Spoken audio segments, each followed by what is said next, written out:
चलिए भाइयों, माँ शक्ति। आज सज्जन चिंतन का हमारा क्रमांक है 349। और आज हमारे बीच में आदरणीय विनय कक्कड़ जी। और आपका जो विषय है वो है अशांत व्यक्ति को खुशी कहाँ। आदरणीय विनय कक्कड़ जी इससे पूर्व भी कई विषय ले चुके हैं, जैसे कि प्रभु मिलन की राह, मेरा मुझ में कुछ नहीं जो कुछ है सो तेरा, घर एक मंदिर है, जीवन का आधार है प्रार्थना, भगवत गीता के अर्जुन विषाद योग का मनोवैज्ञानिक योग, प्रबल समाज का आधार है समरसता, श्री अष्टावक्र गीता के अनुकरणीय तत्व उपसंहार, उदारता एक महान गुण, तू तू और मैं में ये जीवन व्यर्थ न कर। और भी बहुत सारे विषय ले चुके हैं और आदरणीय विनय कक्कड़ साहब से निवेदन करते हैं कि आज का उद्बोधन जारी करें। आदरणीय विनय कक्कड़ जी। धन्यवाद अरविंद जी। आइए गायत्री मंत्र मेरे साथ। ओम भूर्भुवः स्वः तत्सवितुर्वरेण्यं भर्गो देवस्य धीमहि धियो यो नः प्रचोदयात्। उस प्राण स्वरूप, दुखनाशक, सुख स्वरूप, श्रेष्ठ, तेजस्वी, पापनाशक, देव स्वरूप परमात्मा को हम अपने अंतःकरण में धारण करें। वह परमात्मा हमारी बुद्धि को सन्मार्ग की ओर प्रेरित करे। गुरु ब्रह्मा गुरु विष्णु गुरु देवो महेश्वरः गुरु साक्षात् परब्रह्म तस्मै श्री गुरुवे नमः। अखंड मंडलाकारं व्याप्त येन चराचरं तत्पदं दर्शितं येन तस्मै श्री गुरुवे नमः। मातृवत लालिती पितृवत मार्गदर्शिका नमो अस्तु गुरु सत्ताय श्रद्धा प्रज्ञा युताचे। ओम श्री गुरुदेवाय नमः। ओम श्री गुरुदेवाय नमः। ओम श्री गुरुदेवाय नमः। ओम अस्तो मा सद्गमे तमसो मा ज्योतिर्गमय मृत्योर्मा मृतम। ओम शांति शांति शांति। देवतुल्य भाइयों बहनों, आज का हमारा विषय है अशांतस्य कुत सुखम। अशांत को सुख कहा।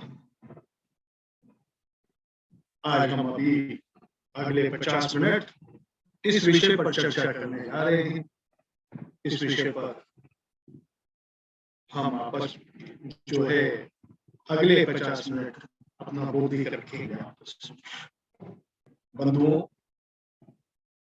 अशांतस्य कुत सुखम, अशांत व्यक्ति को सुख का। वास्तव में जो अशांत है उसे सुख तो हो ही नहीं सकता।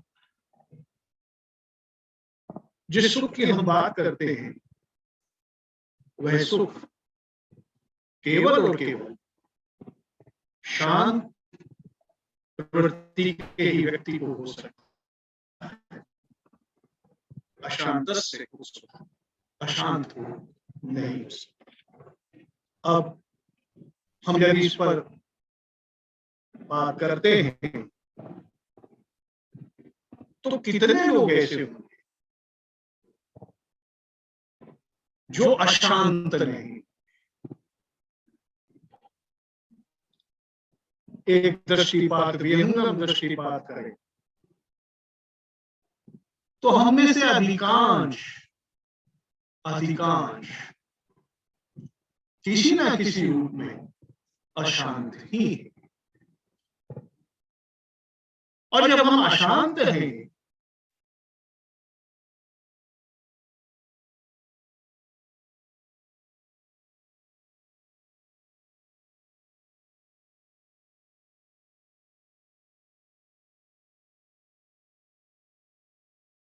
उसे अशांति। कौन चाहता है कि उसे तनाव रहे।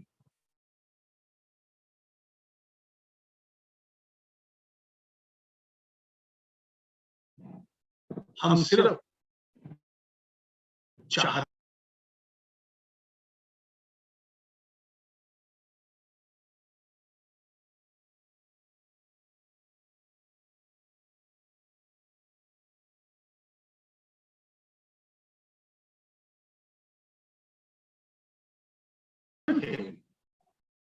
कि हम जब से हमने होश संभाला तब से अशांति। हम जिस भाव भंगिमा को शांत भाव भंगिमा कहते हैं, वह भाव भंगिमा भी शांत अंदर से नहीं है। ऊपर से दिखने में वह शांत हो सकती, परंतु अंदर से वह शांत नहीं होती। वहां पर भी किसी न किसी कोने में अशांति का प्रादुर्भाव रहता है।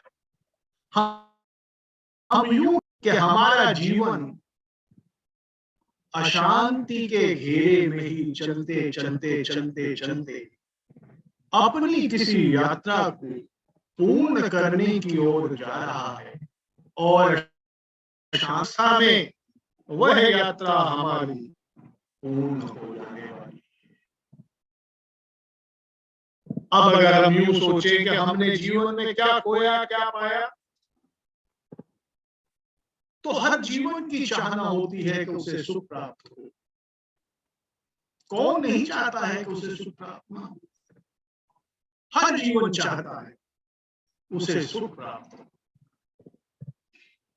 परंतु क्या वास्तव में जिस भोग लिप्सा को हम सुख कहते हैं, वह क्या हमारे जीवन का लक्ष्य है, अथवा वह कोई सुख है? मैं तो यूं कहना चाहता हूं कि जिसे हम सुख कहते हैं, उसकी जड़ों में भी दुख ही दुख है, सुख नहीं। प्रदर्शित हो रहा है मात्र इतना, हम आज सुखी हैं, इस पल सुखी हैं, पर अगले पल हम दुखी, कल हम पुनः दुखी। हम दुखों के आवरण की छाया में जीते जीते ही, अशांत रहते रहते ही अपने इस जीवन को पूर्ण कर लेते। मित्रों, भागवत गीता में कहा गया है, नास्ति बुद्धिर्युक्तस्य न च युक्तस्य भावना न च भाव्यकम शांतिर्शान्तस्य कुतः। यह शांतस्य कुतः सुखम, यह हमने यही सुना। जिसका मन और इंद्रियां संयमित नहीं है, ऐसे मनुष्य की व्यवसायिक आत्मिका बुद्धि नहीं होती, और व्यवसायित्मकता बुद्धि न होने से उसमें कर्तव्य परायणता की भावना नहीं होती। ऐसी भावना न होने से उसको शांति नहीं मिलती। फिर शांति रहित मनुष्य को सुख कैसे प्राप्त हो सकता? वह बुद्धि जिसमें सांस्कृतिक व आध्यात्मिक विकास के लिए आवश्यक विचार करने की क्षमता होती है, वह बुद्धि व्यवसायिकता बुद्धि कही जाती। और यदि यह नहीं है तो वह बुद्धि नहीं। और जब हमारी बुद्धि उस प्रकार की नहीं है, तो कर्तव्य परायणता की भावना भी हमारे भीतर नहीं, हमारे इंद्रियों का संयम नहीं है, हमारा मन संयमित है। न इंद्रियां संयमित न मन का संयम, दोनों ही असंयम, तो फिर सुख कहां से प्राप्त? ये मन का चोर हमने खुला छोड़ रखा है, इंद्रियों पर हमारा कोई काबू ही नहीं, कोई लगाम ही नहीं। याद रखिएगा, कहा जाता है कृतम लोके पुरुषो अभिचारिणी। मनुष्य अपनी परिस्थितियों का निर्माता स्वयं है। यदि हम अशांत हैं, शांति से दूर हैं, तो यह परिस्थितियां भी तो हमने ही पैदा करी। इसके लिए भी जिम्मेवार हम ही होंगे। कोई भारी भरकम सूत्र यहाँ पे प्रयोग नहीं करते हुए छोटे छोटे सूत्रों से आपको बताने का प्रयास करूंगा। हम क्यों जिम्मेवार होते और क्यों हम उस तितिक्षा को नहीं कर पाते, उस लक्ष्य को निर्धारित नहीं कर पाते जिसके लिए हमने यह जीवन प्राप्त किया है। हमारे 4 ग्रंथ बड़े महत्वपूर्ण, हिंदू अध्यात्म के 4 ग्रंथ बड़े महत्वपूर्ण। एक ग्रंथ है हमारा रामायण, इसमें हम रामचरितमानस को भी लेंगे। दूसरा ग्रंथ महाभारत, तीसरा ग्रंथ श्रीमद् भागवत और चौथा भागवत जी। मित्रों, रामायण हमें जीना सिखाती, महाभारत हमें रहना सिखाती, श्रीमद् भागवत गीता हमें करना सिखाती और भागवत जी हमें मरना सिखाती। ये 4 जीवन के 4 सोपान। ताज्जुब होता है कि जिस समाज के पास ऐसा अनूठा अध्यात्म हो, ऐसे अनूठे ग्रंथ हो, उस समाज में चाहूं ओर अशांति ही अशांति। तो ना हमने जीना सीखा, ना हमने रहना सीखा, ना हमने करना सीखा। और जब जीना, रहना और करना ही नहीं सीखा तो मरना तो हम कैसे सीख सकते, वो भी हम सीख नहीं पाते। आप कहेंगे जीने और रहने में क्या फर्क होता है? रहता तो पशु भी,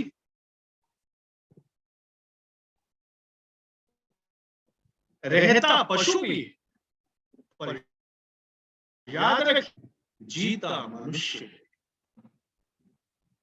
आप पशुवत रह रहे हैं तो पशु ही तो हैं। मनुष्य तू बड़ा महान है, ये उसकी महानता, उसको ईश्वर द्वारा प्रदत्त महानता है। लेकिन वो जीना जिसके लिए आया था, जीने के लिए, उसी जीने को वह जी नहीं पा और उसका पूरा जीवन कलेश में और दुख में समाप्त हो जाता है। अंत समय में जब वह अपना अवलोकन स्वयं करता है तो वह पाता है कि उसका पूरा जीवन व्यर्थ हो गया। वह जिस जीने के लिए आया था उस जीने को भी जी नहीं पाया। क्यों? क्योंकि सारी जिंदगी वह अशांति में और दुखों की छाया में ही जीता रहा। और इसके लिए जिम्मेवार भी वह स्वयं ही है, क्योंकि कृतम लोके पुरुषो अभिजात।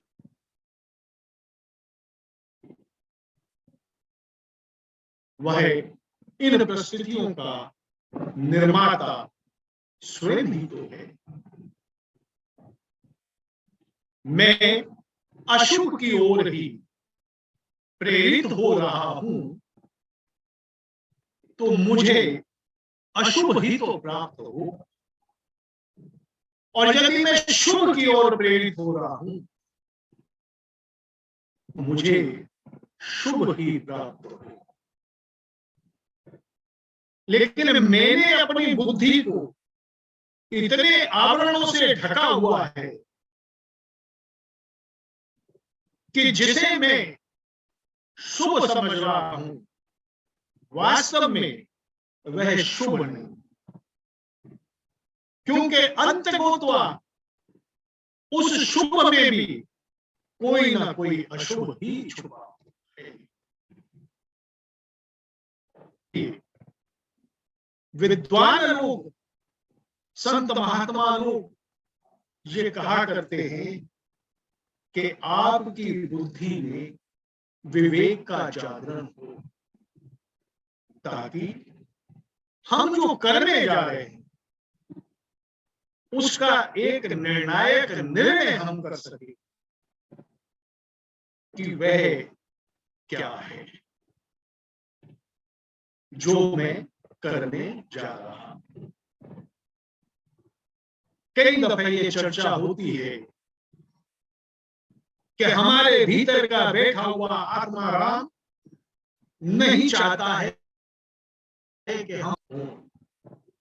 हमारे भीतर का बैठा हुआ आत्मा राम नहीं चाहता है कि हम दुखी हों। वह तो निर्लेप भाव से हमें आनंद और आनंद की ही प्राप्ति के लिए प्रेरित करता है।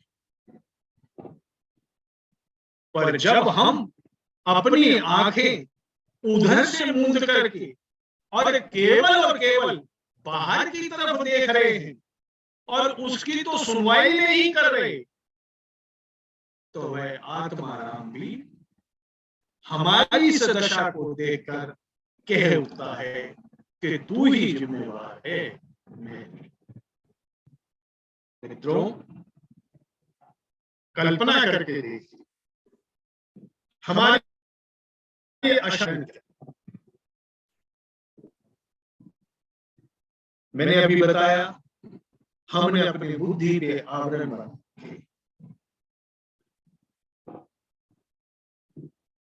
हम अपनी बुद्धि का वह प्रयोग ही नहीं कर पाते जिसके लिए ईश्वर ने हमको वह बुद्धि दी। अच्छा देखिए, हमारा एक मंत्र है, ओम विश्वानि देव सवितर दुरितानि परासु यद भद्रम तन्नयसु।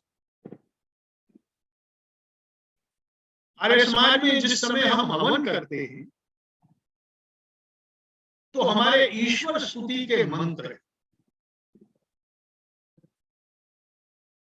यह पहला मंत्र है, ओम विश्वानि देव सवितर दुरितानि परासु यद भद्रम तन्नयसु। हे परमपिता परमात्मा, जो मेरे लिए भद्र है तू मुझे वही प्रदान कर। ईश्वर से इस मंत्र में क्या पुकार कर रहा है भक्त? हे सविता देव, हे अखिल विश्व के स्वामी, तू मुझे वही दे जो मेरे लिए भद्र है, अभद्र मुझे नहीं। वह पैसा जिस पैसे में आज तो मुझे सुख नजर आ रहा है, परंतु हो सकता है कि भविष्य में आने वाले कल में वह पैसा मेरे लिए किसी दुख का कारण बन जाए, किसी आफत का कारण बन जाए, मेरे लिए एक अभद्रता का कारण बन जाए। हे परमपिता परमात्मा, मुझे ऐसा ऐश्वर्य, ऐसा भोग, ऐसा विलास जो मेरे लिए भद्र में हो, उसको मुझसे दूर ही रखना। फिर हम कहते हैं ओम शन्नो देवी रविष्टाय आपो भवन्तु की मेरे ऊपर सुखों की भीनी भीनी भीनी भीनी बारिश कर। एक साथ मुझे ले दे ये सब कुछ। ओम अग्निनाय सुपथाय यस्मान विश्वानि देव वायुनानि विद्वान युलोहस्मजो पुराणमेनो भूषाम तेनो मुक्तिं। इतनी सुंदर प्रार्थनाएं, और फिर भी हम दुखी, फिर भी हम दुखी हैं। मित्रों, हम दुखी क्यों हैं? हम अशांत क्यों? क्यों नहीं चाहते हम कि हमारे जीवन में शांति हो, एक ऐसा आनंद हो जो वास्तविक आनंद। ये सत्य है, आज के इस व्यावसायिक युग में, आज के इस दौर में ये सत्य है कि 100% शांत नहीं हो सकता है। संभव है, परंतु हम जैसे लोगों के लिए यह संभव नहीं हो पाएगा कि हम 100% शांत हो जाए। लेकिन हम उस ओर कदम तो बढ़ाएं, हम अपनी इस अशांति को दूर करने का प्रयत्न तो करें, कदम तो बढ़े हमारे उधर।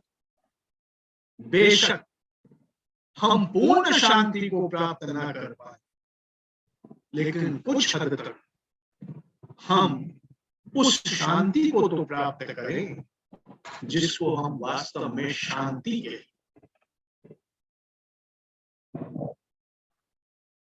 कैसे प्राप्त हो? छोटे छोटे सूत्र हैं। अपने जीवन में सहजता लेकर के आइए, सरलता लेकर के आइए जीवन में, समन्वयता लेकर के आइए जीवन में,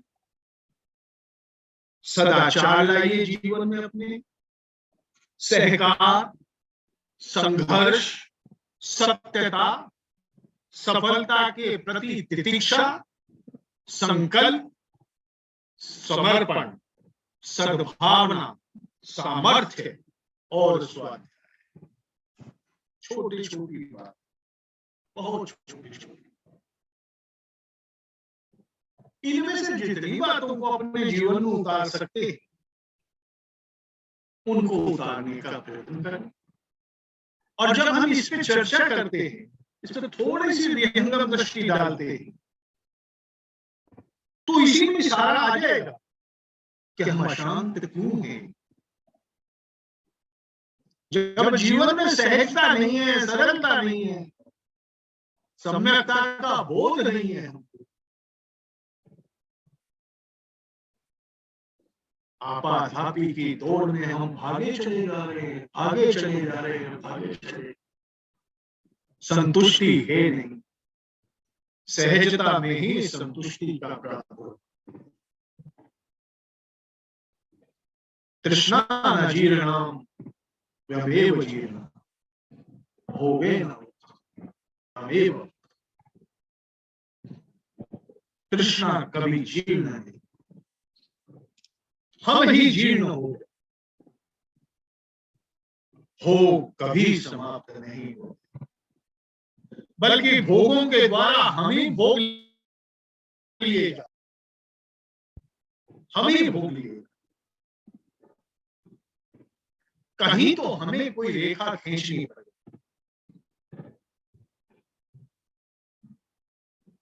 अतिसार हमें हो जाता है जब, तो हम दवाई लेते हैं कि नहीं? क्योंकि हमें पता है कि यदि अतिसार नहीं रुका तो मेरा जीवन कष्ट में पड़ जाए। परंतु हमारा अमर्यादित जीवन, उसके लिए, उसकी मर्यादा के लिए हम क्या करते हैं? जीवन की उतनी सहजता से, उतनी ही सरलता से इस नदिया को पार करें। और जहां हमने अपनी सहजता और सरलता को खोया तो नाव हिलेगी और मगरमच्छों को निमंत्रण देगी। इसलिए सहज बनिए, संतुष्ट बनिए, सरल रहिए, समन्वयता का भाव अपने भीतर पैदा करें। यदि समन्वयता का भाव नहीं है, हम एडजस्टिंग नहीं हैं, तो भी हम दुखों को ही आमंत्रण दे रहे हैं। सहकार हमारे जीवन का एक अद्भुत गुण है। इस गुण को जाने मत दीजिए। संघर्ष के लिए तत्पर रहिए हम, लेकिन संघर्ष के साथ संकल्प हो तो उस संघर्ष में भी मजा आ जाए।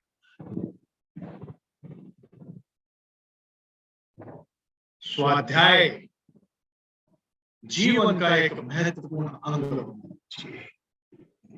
सफलता के प्रति हमारे भीतर तितिक्षा और एक छोटा सा सूत्र कह रहा हूं,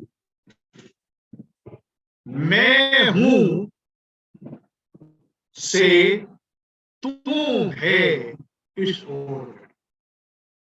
हमें अगर जीवन में अपने अशांति को दूर रखना है तो केवल और केवल इस छोटे से सूत्र को अपना करके देखिए, मैं हूं नहीं तू है।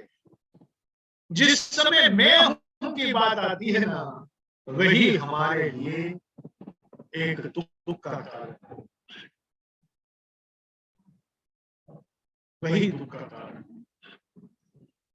भारतीय अध्यात्म बार बार ये बात चेताता।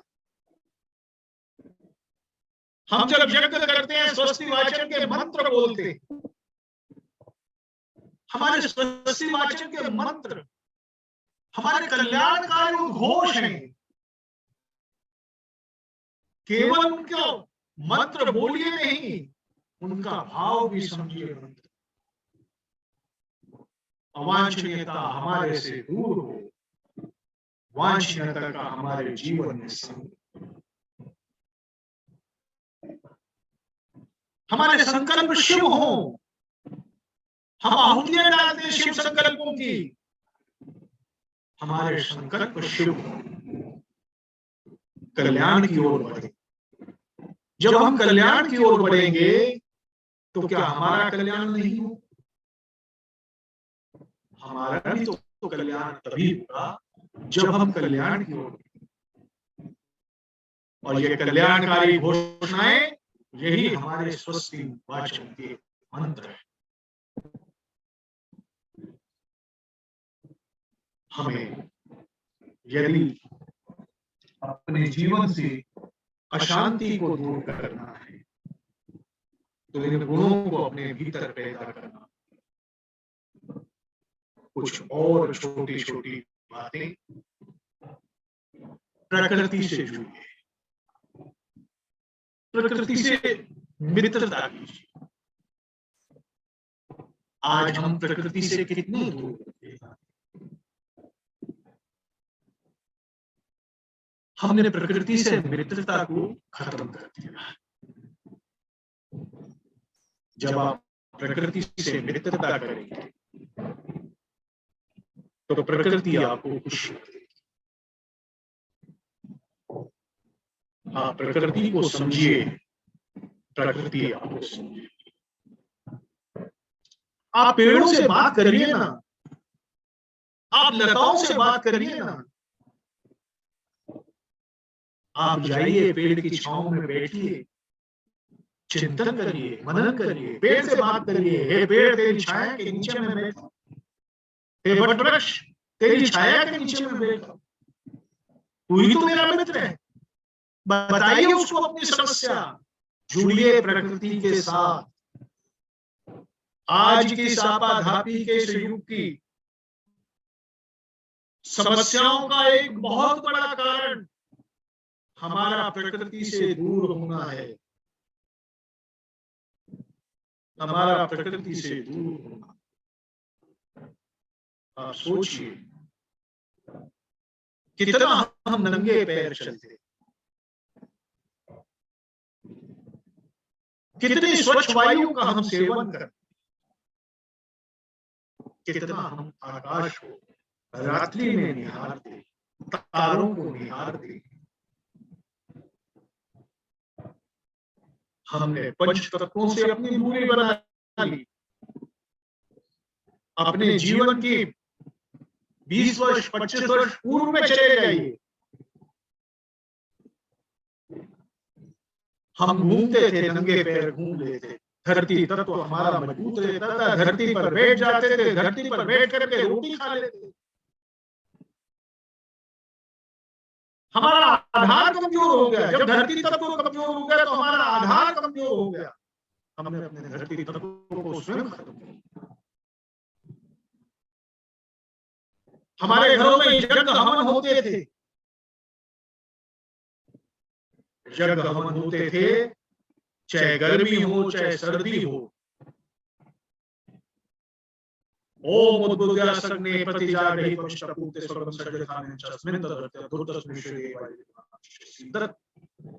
आह्वान करके हम अग्निदेव को आहुतियां देते थे। हे अग्निदेव जागृत हो, हमारी आहुतियों को ग्रहण करो। पूरा परिवार अग्नि के चारों तरफ बैठ करके आहुतियां देते। हम अग्नि से दूर हो गए, अग्नि से दूर हुए तो हमारी अग्नि मंद पड़ने लग गई, और अग्नि मंद पड़ने लगी तो आज घरों में सब बीमार। अगर आप 100 में से 90 लोगों को आज गैस का मरीज पाएंगे, गैस का मरीज कहते हैं हमें रोटी पचती नहीं, पचेगी कैसे? क्योंकि हमने अग्नि से दूरी बना ली। अग्नि से दूरी बना ली तो हमारे भीतर की अग्नि मंद पड़ने लग गई। जितनी भी अग्नियां हमारे भीतर हैं वो मंद पड़ गई। वायु से दूरी बनाई। हम घूमना नहीं चाहते, एसी में बैठना चाहते हैं, काल्पनिक वायु के तो झोंके लेना चाहते हैं, असल वायु के झोंके हम लेना नहीं चाहते। जब हमने वहां दूरी बना ली तो हमारे 5 प्राण वो भी मंद पड़ने लगे, और यही कारण हमारी बीमार शरीर होते होते होते होते डॉक्टरों पर पैसा खर्च करते करते करते हम स्वयं कह उठते हैं, हे परमात्मा, ये सब कष्ट मुझे ही क्यों? इतनी अशांति मुझे ही क्यों? मुझे शांति क्यों? तो परमात्मा भी तो आपसे कहता है कि तूने इस शांति के लिए किया। आप जब हम हवन करते हैं, अपनी संध्या उपासना करते हैं, तो ओम दहु शांति अंतरिक्षो शांति शांति शांति शांति वनस्पति शांति विश्वे शांति ब्रह्म सर्वगम शांति एव शांति सामा शांति। ओम शांति शांति। क्या ये प्रार्थनाएं अब हम करते हैं? हम भूल गए कि प्रार्थनाओं का जीवन नशा होता है।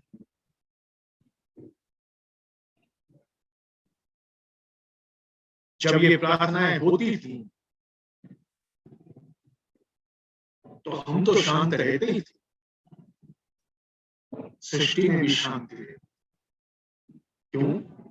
क्योंकि लोक में शांति हो, अंतरिक्ष में शांति हो, पृथ्वी पर शांति हो, जल में शांति हो, औषध में शांति हो, वनस्पतियों में शांति हो, विश्व में शांति हो, सभी देवताओं में शांति हो, ब्रह्म में शांति हो, सब में शांति हो, चारों ओर शांति हो, शांति शांति शांति। कितनी सुंदर प्रार्थना है।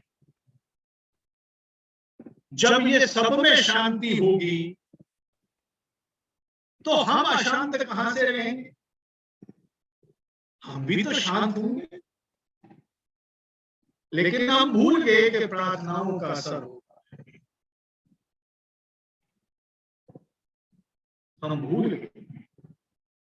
पहले इस शांति पाठ को, इस शांति मंत्र को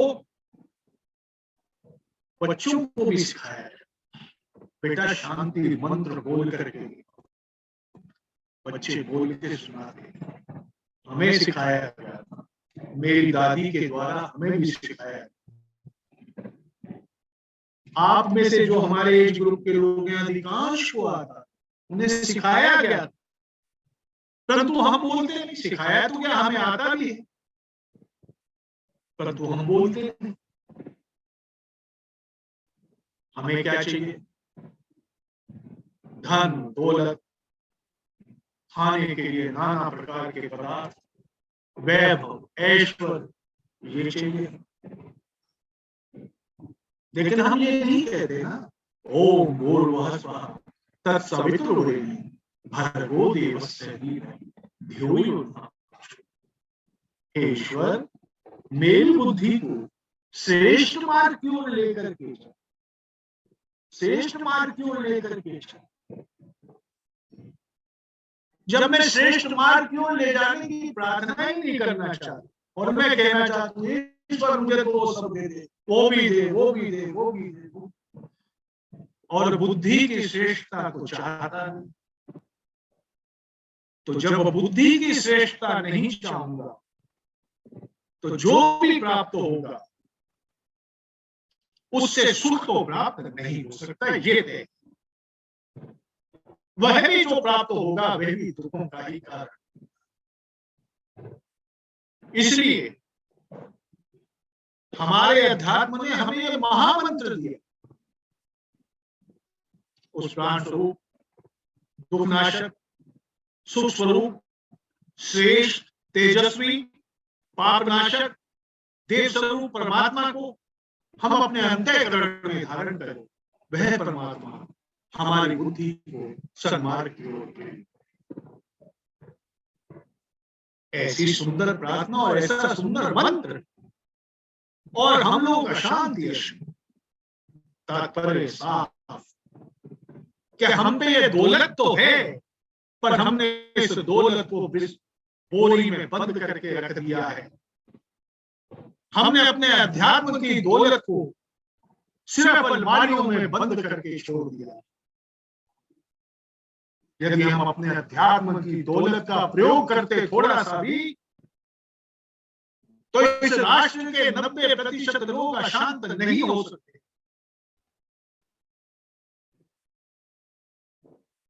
मित्रों, मैंने कहा प्रकृति से अपनी मित्रता को प्रांगण कर,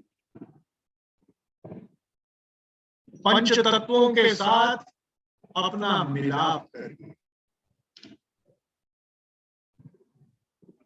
जीवन में सप्ताह में 7 दिन होते, एक दिन प्रकृति के नाम पे,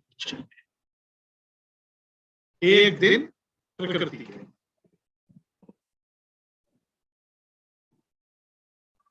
एक दिन अपने सप्ताह का मौन की ओर बढ़े, मौन की ओर बढ़े। उस दिन जब आप मौन करेंगे तो नाना प्रकार के सम्यक और सद्भावपूर्ण विचार आपके मन मस्तिष्क में निश्चित रूप से और वैसे भी जो हमारे वाली पीढ़ी है, इसे तो 3 चीजें जीवन में उतार ही लेनी चाहिए। बहुत हम अशांत रह लिए, सुख रहने के लिए 3 चीजें जीवन में उतार। नमक को खाना कम कर, हो सके तो नमक को बहुत कम कर दे या छोड़ दे। लून, हमारे पंजाबी में कहते हैं लून से दूरी रख। मौन की ओर बढ़े, क्यों और कौन से दूरी रख। बात बात ने ए कौन है, ए क्यों होया, ए क्यों होया, उनने क्यों कीता है, इससे दूरी बना। क्यों और कौन से दूरी बना। मित्रों, एक अमेरिका का दार्शनिक था हर्बर्ट हेसर, उसकी अपने पुत्र के साथ बिल्कुल नहीं बनती।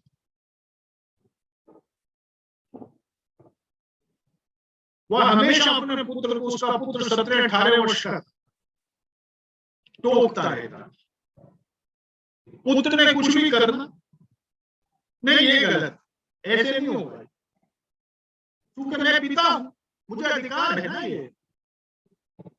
वो टोकता है। एक दिन इस बात पर पिता और पुत्र में बहुत झगड़े। पुत्र बोला, पिताजी अब मैं भी बड़ा हो गया, आप हर समय मुझे ये कहते रहते हो तू गलत है, तू गलत है, तू गलत है, तू गलत है। हमारे अनुभव से देखो, हमारे अनुभव से देखो, हमारे अनुभव से। तो बोला कि नहीं, मैं तो कहूंगा। तो पुत्र को गुस्सा आया और पुत्र अपने घर से बाहर निकल, और बाहर निकल करके एक चौराहे पर, उसके घर के सामने एक चौराहा था, वहां जाकर के खड़ा हो गया और जोर जोर से बोलने लगा, fathers are not always right, sons are also. बड़ी जोर जोर से बोला, listen father, fathers are not always right, sons are also right. अब ये बात उसके मोहल्ले में जितने जवान लड़के थे उन्होंने भी सुनी और उन्होंने उसका समर्थन करा उसकी इस बात। ये कैसा ठीक कह रहा, बिल्कुल। तो सब हमें डांटते रहते, प्रादुर्भाव अपना दिखाते, तानाशाही दिखाते, और वो उन लड़कों का नेता बन गया। वो आगे जाकर के अमेरिका का एक पार्लियामेंटेरियन बना।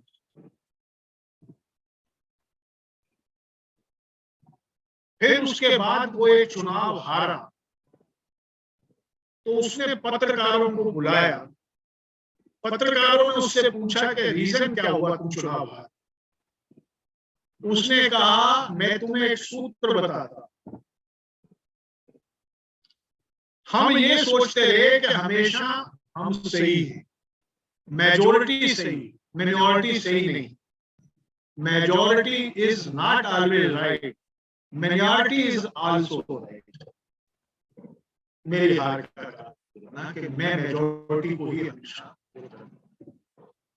वह व्यक्ति बूढ़ा हो गया है, और जब मरणासन था तो उसने फिर पत्रकारों को बुलाया। पत्रकार दौड़े दौड़े गए कि ये मरणासन व्यक्ति है, ये बूढ़ा दार्शनिक है, एक्स पार्लियामेंटेरियन, देखें आज क्या सूत्र देता है। तो पत्रकारों ने कहा, बताओ क्यों बुलाया। तो उसने कहा, आज का जो मेरा सूत्र है, मेरे जीवन का अंतिम सूत्र, वह सुन लीजिए। तो क्या सूत्र है? We are not always right, others are also. हम हमेशा ये सोचते हैं मैं ठीक हूं, मैं ठीक हूं, मैं ठीक हूं, मैं ठीक हूं। इसलिए मैंने कहा, सूत्र दिया कि बढ़िए तू है की ओर, मैं हूं से अपने को विशिष्ट कीजिए, मैं हूं से अपने को अलग कीजिए, जुड़िए प्रकृति के साथ, अपने को कभी कभी अपेक्षा रहित भी अनुभव कीजिए।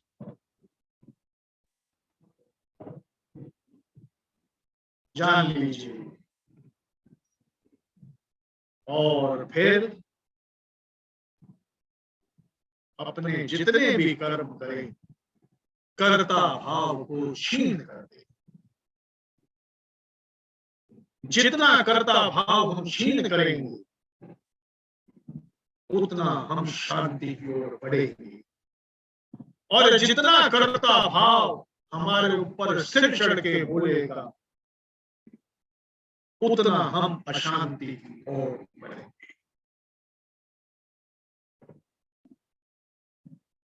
मित्रता कीजिए अध्यात्म से, जुड़िए पुस्तकों से, आपके अच्छे मित्र हैं पुस्तकें। मैं तो कहा करता हूं, अगर किसी को नॉवल पसंद है, नॉवल पढ़ ली। जिसे आध्यात्मिक किताबों में रुचि है, वो आध्यात्मिक किताबें पढ़े। जिसे ड्रामे में रुचि है, वो ड्रामों को तरफ बढ़े। और एक महत्वपूर्ण सूत्र के साथ अपनी बात को समाप्त करूंगा। संगीत को जीवन मिलता है, अपने जीवन को संगीत में बना।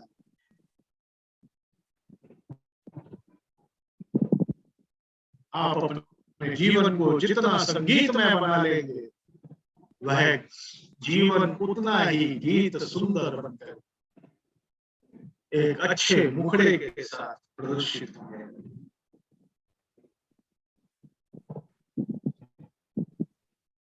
सीने में जलन, आंखों में तूफान सा क्यों है, इस शहर में हर शख्स परेशान सा, इस शहर में हर शख्स परेशान सा क्यों है। तो याद कर लीजिए, कभी किसी को मुकम्मल जहां नहीं मिलता, कभी जमीन तो कभी आसमां नहीं मिलता।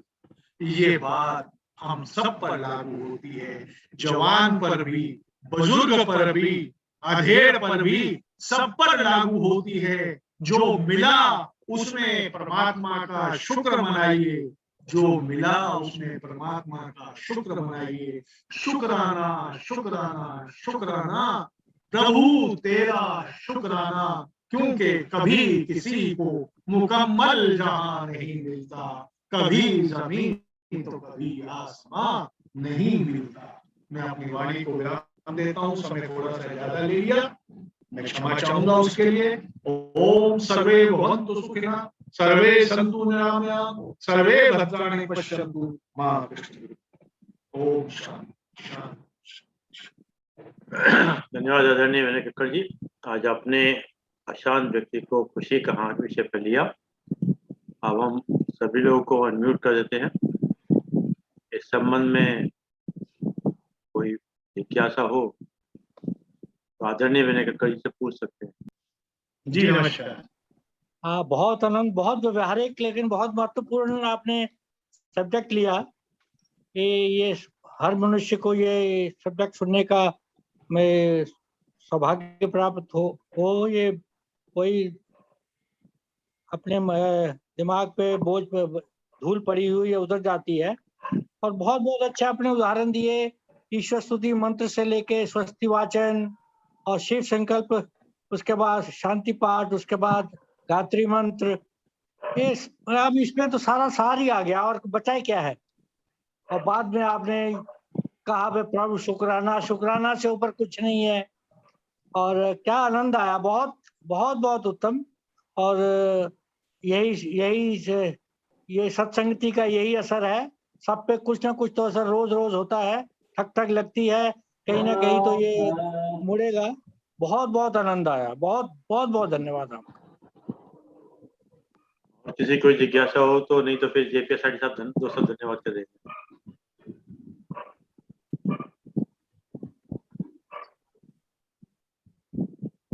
कक्कड़ साहब को इसलिए धन्यवाद ज्यादा देना चाहते हैं हम कि बाकी बातें तो ठीक बात है, ये सत्संग करें, गायत्री मंत्र करें और ये करें, ये तो आध्यात्मिक बातें हुई और ये किसी न किसी रूप में साधना के रूप में बताई गई हैं। लेकिन मूल बात हम जो आपसे निवेदन करना चाहते हैं कि पैरों में हलचल होती है, पेट में गड़बड़ होती है, पीठ में दर्द होता है, तो वो सारे तो संचालित होते हैं मन से। यहाँ तक कि देश है रूस देख लीजिए तो मन से संचालित हो रहा है, और बाजू में श्रीलंका देख लीजिए।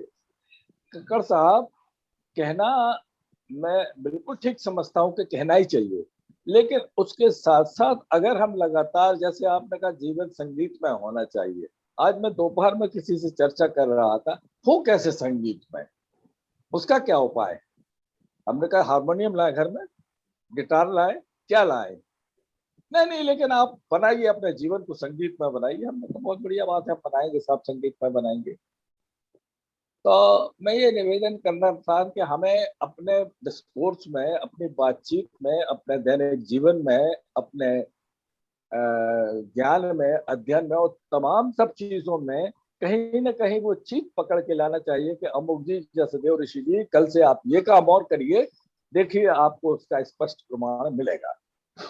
क्योंकि जितनी बातें आध्यात्म और धर्म के क्षेत्र में आप कर रहे हैं उसका लाभ तो मिल ही रहा है।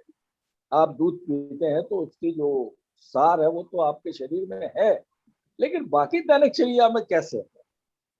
हम जब कोर्ट कचहरी में जाते हैं साइल बन के, तो हमें कैसे वकील से बात करना चाहिए और वकील को कैसे जज से बात करना चाहिए, अगर ये बातें भी अगर हम देख लें तो बहुत फर्क आ जाएगा। हम अनावश्यक रूप से कोर्ट से लौटते हैं और फिर दिमाग में टेंशन लिए रहते हैं कि यार उसने ये बात गलत कर दी अपोजिशन वाले वकील ने और जज ने उसकी ये बात मान ली। बहुत शानदार बात है। कक्कड़ साहब तो एक अच्छी उनकी बात है कि अपनी बात को बड़ी स्पष्ट रूप से, बड़ी सीधी सादी बात में कह देते, उसमें कोई लाग लपेट जिसको हम कहते हैं, भाषा संबंधी, भाव संबंधी, व्यंजना संबंधी, इस तरह की कोई बात नहीं कहते हैं। ये आज के जमाने में दुर्लभ है, ये उनकी क्वालिटी है। इसी सब बातों को ध्यान में रखते हुए हम पहले उनका शुक्राना अदा करते हैं जिन्होंने हमको प्रेरित किया कि हम प्रभु का शुक्राना अर्जित करें। अन्यथा हमारा तो ध्यान ही नहीं उस तरफ गया था, पर ये अब आज से ये बात जरूर समझ में आ गई कि हम कक्कड़ साहब और आदरणीय शर्मा जी का करें न करें, लेकिन प्रभु का शुक्राना जरूर अदा करेंगे, वाणी से भी और कर्मों से भी। बहुत बहुत आभार, बहुत बहुत धन्यवाद। कि हमें बस एक बात जो आपकी बहुत पसंद आई और वो आप कायम रखिए, बिल्कुल सीधा साधा जो कहना वो आपके व्यक्तित्व का परीक्षित करता है कि आप लाग लपेट और लच्छेदार बातों में फंसाना नहीं चाहते। अपने अध्ययन का फायदा बिल्कुल एक सूत्र आखिर में है, शुक्राना अदा करने के पहले प्रभु हमें इतनी शक्ति दो कि हम सच्चा और अच्छा जीवन जी सके, बस सब कुछ पा लिया। इन्हीं शब्दों के साथ हम आपको बहुत धन्यवाद आदरणीय जेपी साहब, धन्यवाद आदरणीय विनय कक्कड़ जी, आपने समय निकाल के समय दिया। और जैसे कि एक विचार के साथ और 3 बार ओम के साथ अपनी बात समाप्त करते हैं। आज का विचार, जिंदगी में एक बात तो तय है, जिंदगी में एक बात तो तय है कि तय कुछ भी नहीं है। वाह, क्या बात, वाह वाह वाह वाह। जिंदगी में एक बात तो तय है कि तय कुछ भी नहीं है। जिंदगी की तपिश को सहन किए बिना, जिंदगी की तपिश को सहन किए बिना सफलता नहीं मिलती जनाब। जिंदगी की तपिश को सहन किए बिना सफलता नहीं मिलती जनाब। अक्सर वे पौधे मुरझा जाते हैं जिनकी परवरिश छाया में होती है। बहुत अक्सर वे पौधे मुरझा जाते हैं जिनकी परवरिश कायम हुआ करती है। अब लास्ट बात जो जेपीएसआरटी साहब ने विनय कक्कड़ जी के लिए कही, जैसा दिखता हूँ वैसा ही हूँ दिल से, जैसा दिखता हूँ वैसा ही हूँ दिल से, मुझे चेहरे पे चेहरा लगाना नहीं आता।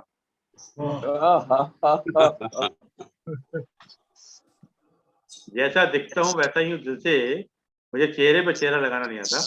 आइए 3 बार ओम का उच्चारण करते हैं।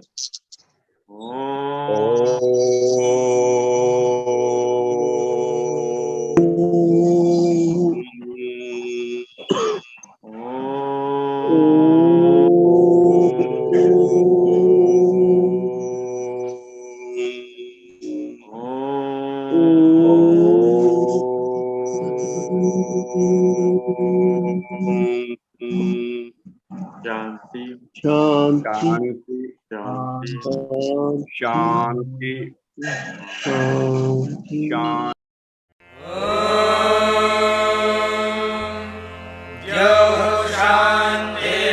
शान्तिरन्तरिक्षं शान्तिः पृथिवी शान्तिरापः शान्तिरोषधयः